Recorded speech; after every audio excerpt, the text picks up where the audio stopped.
The 12th Annual World 600 at Charlotte Motor Speedway. It's the longest stock car race in the world. Three abreast, Allison on the inside, Glotzbach in the middle, and on the outside, James Hilton. This is real racing. Allison and Glotzbach pick up the pace, and Allison noses into the lead.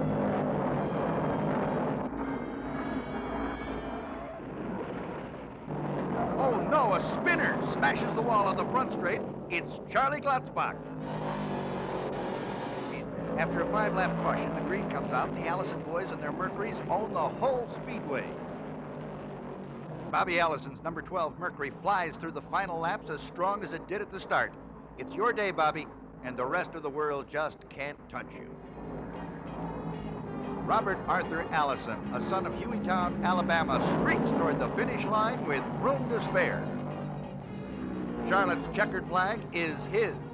His average speed, 140 plus, the fastest 600 ever. Less than 20 laps to go to the checkered flag.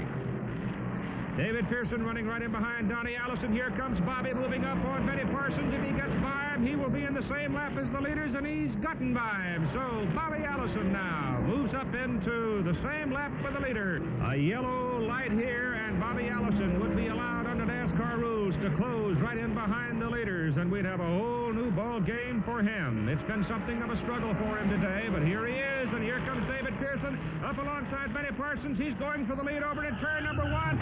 They're on the wall. First and second place, both on the wall. And if you have ever wanted to see fate, fortune, luck, whatever you want to call it, play a major role in what is going to happen in a major race, you have just seen it. At one time, Bobby Allison was more than 2 laps down to the leaders, but attrition, fatigue, and fate and fortune have all come to play such a dramatic part of the story. The white flag is out. They've got to be bone dog tired. Now we've got a 3-man battle here for the number 1 position. The sun's clearing off this slippery asphalt here. Anything can happen, and Waltrip now, bumper to bumper for the lead with Bobby Allison and Brother Donnie right back there. Here they come down toward the finish line. It is Bobby Allison, Darrell Waltrip, and Donnie Allison running for the money, running for the pride of winning, and here they come. And Waltrip is not going to make it, Keith. He tried on the inside. Bobby Allison knows how to use a lot of racetrack here and takes the checker. And there's the winning pit crew headed by Roger Penske. But it's going to be a sprint to the finish. It is Bobby Allison and Buddy Baker on the front. 7 laps to go to the finish line. It's the 2 blue and white cars of Buddy Baker, number 27, and down low, Bobby Allison going for the lead again. And he picked up the draft, in fact, of Dave Marcus, who's in front of him. That's why you saw that sudden, it seemed, acceleration. Bobby Allison, the car number 15, took advantage of that and slipped past without any trouble. And there is Marcus again getting in between. I thought I saw Buddy Baker shaking his fist there and Buddy Baker slowed down. Yeah, he's up high on the banking. Buddy Baker may be in trouble there, and look at him in traffic. He could easily be involved in that. It seemed to me very strange. Buddy Baker seemed to raise his hand. He's blown an engine. Ah, what a bad bit of luck. Buddy Baker's engine has blown right in the front stretch here. The checkered flag will be coming out for Allison before a crowd of more than 100,000 people, and that's it. It's all over. After an exhausting, traumatic day of motor racing here at Daytona, Bobby Allison has won the Daytona 500. Last lap, trying to take it home. It's all come down to this. Out of turn 2, Donnie Allison in first. Where will Cale make his move? He comes to the inside. Donnie Allison throws the block. Cale hits him. He slides. Donnie Allison slides. They hit again. They drive into the turn. They're hitting the wall. They're head on the wall. They slide down to the inside. Let's watch those third-place cars. They're out of it. Here they come. Waltrip trying to slingshot. Petty is out in front. At the line. And there's a fight between Cale Yarborough and Donnie Allison. The tempers overflowing. They're angry. They know they have lost. And what a bitter defeat. A couple of very hard men, very hardly upset. And Bobby Allison is stopped by his brother to help. There's Bobby Allison's car, number 15. They're leading them away. Darrell, Cale Yarborough there. Very upset, very upset. Well, the lead changed hands 31 times during the afternoon. Bobby Allison in car number 88 dominated most of the day. Late in the race, gas became a critical factor. Most of the competitors pitted for gas on the last few laps. Bobby Allison drove on. He took the checkered flag almost 30 seconds ahead of the pack. Bobby Allison had to be pushed into victory lane. He ran out of gas after crossing the finish line. Does this car have any gas in it? No, it's all out, but it doesn't need any. Did you calculate it that close? Well, I let Gary Nelson do that, and he and Robert Yates put their heads together, and they got my wife Judy in the pits keeping track of things on the score sheet. So I just sat there and rode and hoped that they had done it right, and sure enough, they did. Neil Bonnet and Terry Labonte shared the front row Memorial Day as the green flag fell for the granddaddy of all stock car races, the 34th annual Southern 500 in Darlington, South Carolina. The lead changed 17 times during the blistering afternoon.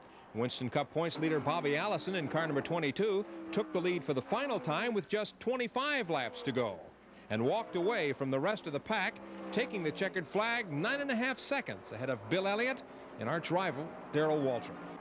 The holiday victory was win number 4 for Allison and extends his lead to 56 points in the national points chase. The stage is set. The last 2 years, Allison trailed Waltrip going into Riverside. This year, he leads by 67 points. If Bobby finishes 13th or better, he'll win the Winston Cup Championship. Darrell Waltrip has the pole position and grabs an early lead. Bobby Allison is in trouble. Early, he's forced into the pits several times with flat tires. He's running way back in the pack. Allison is trying to stay out of trouble and run strong. Waltrip must win to have a chance. Waltrip and Tim Richmond are dueling for the lead when they get sideways coming out of turn 9. It's the break Bobby Allison's been waiting for. The skies open up, and Elliott wins his first Winston Cup race under caution. Darrell Waltrip finishes 6th. Bobby Allison comes in 9th to win his first Winston Cup Championship in 23 years of racing. The freight train comes off the 4th turn onto the tri-oval once again. Moving to the inside is Bobby Allison trying to reestablish himself in 2nd position. Allison and Earnhardt look like they touch coming down the stripe. Now they're side by side in turn number 1. Remember where the start-finish line is at this racetrack. It is not in the middle of the tri-oval. That could be a factor in this race.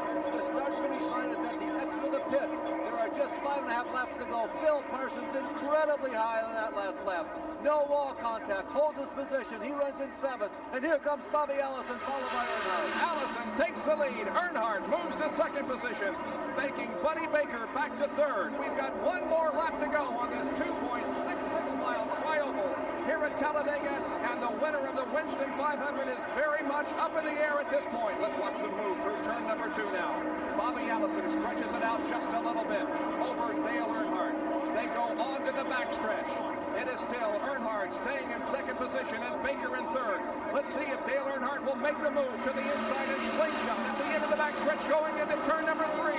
Yes, he does. He moves alongside Bobby Allison, and Dale Earnhardt takes Allison high in turn number 4. They're still side by side as they come by turn number 4. They're onto the tri-oval, and Bobby Allison still has the lead. I don't think Dale Earnhardt is going to do it. It appears as if, yes, Bobby Allison wins the Winston 500. Knowing that it is your hometown track, knowing that it's not that far away from Birmingham, and these stands are filled with your fans, does it make it extra special? It really is, I'll tell you. It is great right here at home, I'm telling you. It is just super great. Bobby Allison is doing what he predicted he would do. Run this car hard and keep it out in front. Davey Allison, not relinquishing anything to his father, stays right with him. Judy Allison looking on as her husband and her son battle it out in the $1.5 million Great American Race. Out of turn number 4, here's Bobby Allison, the 2-time champion. What must be going through his mind right now? Here's the white silk from Harold Kinder. Last lap. Parsons lies 3rd. Texas Terry Labonte is in 4th. Neil Bonnet, the 3rd member of that Alabama gang, back in 5th. And those 2 leaders draw away a bit. Davey Allison coming after his father. Looks down inside as they take it high in turn number 2. Back straight away, final time to decide it all here this afternoon. Davey, what are you going to do? He's got less than half a lap to do it. And they have enough lead. I believe this is going to be a battle between the father and son. I don't think anybody else can try it, but here he comes. He's going to do it. To the bottom. He's down low. Bobby Allison high. Davey Allison trying the inside move. Bobby Allison holds him off. They come to the stripe, and the winner of the 30th annual Great American Race, Bobby Allison. Davey Allison, his son, in second. Judy Allison ecstatic. What a tremendous family performance.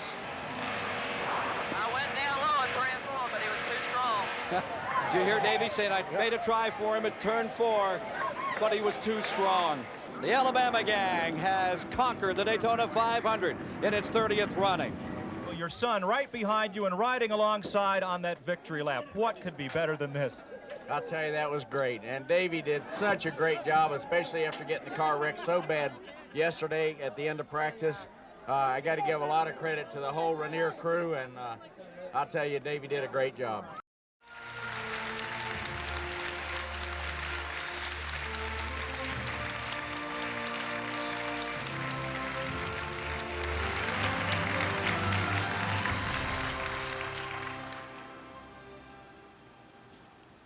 On this, the 23rd day of May, 2011, is my honor to formally induct my brother Bobby Allison into the NASCAR Hall of Fame and present this Hall of Fame ring. Congratulations. Thank you. I just want to say what an honor it is to be inducted into the NASCAR Hall of Fame, and especially with the group of gentlemen I'm included with. Bud Moore, David Pearson, Lee Petty, and Ed Jarrett. And that is really special to me. All I can say is this is a special honor for me and for us. And here we are, and thank God, and God bless America.